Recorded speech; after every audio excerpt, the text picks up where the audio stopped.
Bismillahirrahmanirrahim. Alhamdulillahirabbil alamin wassalatu wassalamu ala asyrafil mursalin wa ala alihi wa sahbihi ajma'in wa ba'd. Pelajaran seterusnya adalah kita melihat contoh-contoh yang ada pada huruf jar. Pada pelajaran yang lepas kita sudah mempelajari 3 huruf jar dan contoh-contoh huruf jar. Hari ini huruf jar adalah ala. Ala dengan makna di atas ataupun atas, kerana dan juga berdasarkan. Sebagai contoh, Muhammadun yusalli 'alal ardi. Muhammad sedang bersembahyang di atas bumi. Muhammad yusalli, sedang bersembahyang, ala, di atas, al-ardi, bumi. Maka di sini kalimah yang kita hendak bicarakan adalah ala, iaitu huruf jar. Dan al-ardi ini adalah isim. Mengapakah al-ardi dipanggil isim? Kerana tandanya adalah masuk ala ini ke atas al-ardi. Maka al-ardi dihukumkan sebagai isim. Dan contoh seterusnya adalah fi.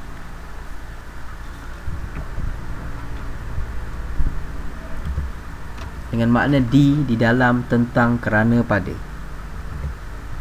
Sebagai contoh, ana adrusu fil madrasatil islamiyah. Saya belajar di sekolah agama Islam. Ana, saya. Adrusu, belajar. Fi, di. Al madrasah, sekolah. Al islamiyah, agama Islam.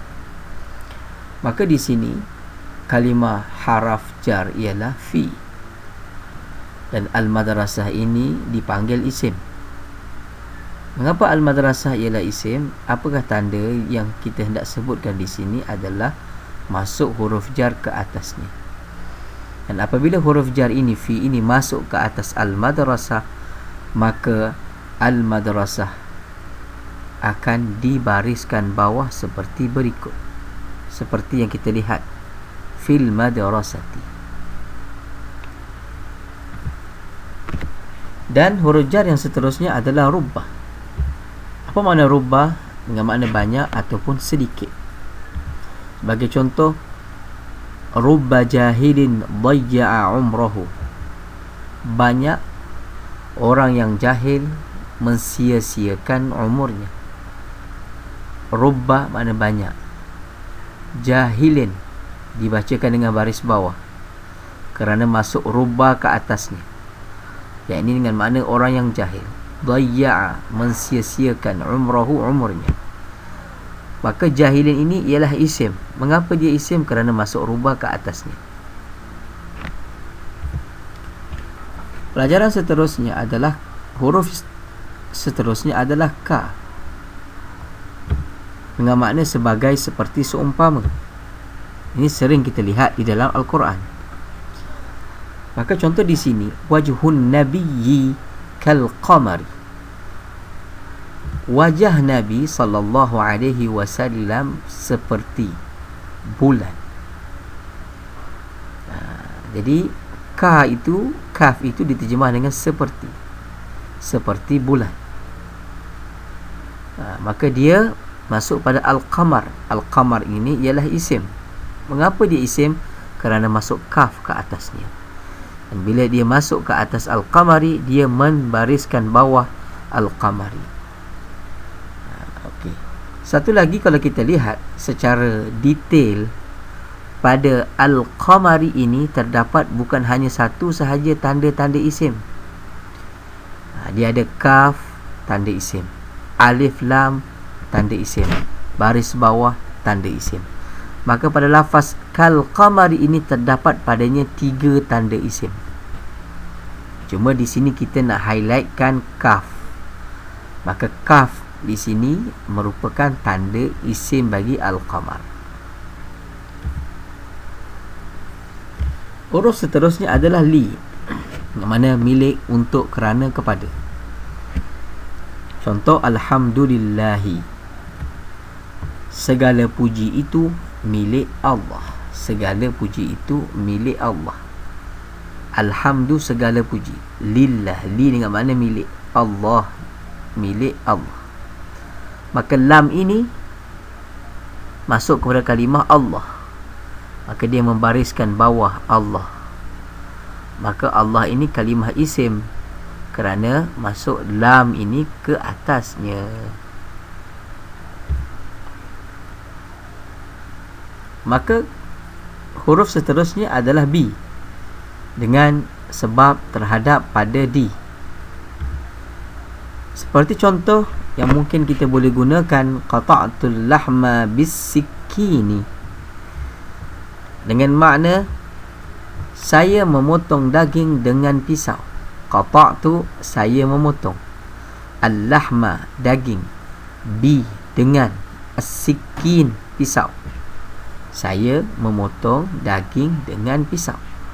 Maka ba ini adalah huruf jar. As-sikin adalah isim kerana tanda dia isim, masuk huruf jar ke atasnya. Dan kalimah ataupun huruf yang seterusnya adalah khala, ada, hasya, dengan makna kecuali ataupun selain. Maka contoh kita lihat di sini adalah ja'atid duyufu khala Muhammadin. Ja'atid duyufu khala Muhammadin, maknanya telah datang oleh tetamu-tetamu melainkan Muhammad. Telah ja'at, telah datang, ad-duyufu, tetamu-tetamu, khala, melainkan, Muhammadin, Muhammad. Maka di tempat khala ini boleh sahaja kita letak ada ataupun hasya. Seperti kita kata ja'atid duyufu ada Muhammadin, boleh. Ataupun ja'atid duyufu hasya Muhammadin, sama. Maka khala ini adalah huruf jar, dia masuk ke atas kalimah Muhammad. Maka Muhammad ini dihukumkan isim kerana masuk khala ke atasnya. Dan kalimah terakhir adalah hatta, dengan makna sehingga ataupun sampai. Sebagai contoh, sa'aqra'ul Qur'ana hatta al-'asri, saya akan membaca Al-Quran sehingga waktu asar. Sa'aqra'u, saya akan membaca Al-Qur'ana, Al-Quran, hatta, sehingga, al-'asri, waktu asar. Maka hatta ini merupakan huruf jar ataupun huruf khafat. Al-'asri ini dia adalah isim. Mengapa dia isim? Mana tanda? Iaitu kerana masuk hatta, huruf jar, ke atasnya. Kerana kaedah kita, setiap kalimah yang masuk huruf jar ke atasnya, maka kalimah itu dipanggil isim. Itu saja huraian dan contoh-contoh mengenai huruf-huruf jar, dan kita berjumpa pada episod seterusnya. Wallahu ta'ala a'lam.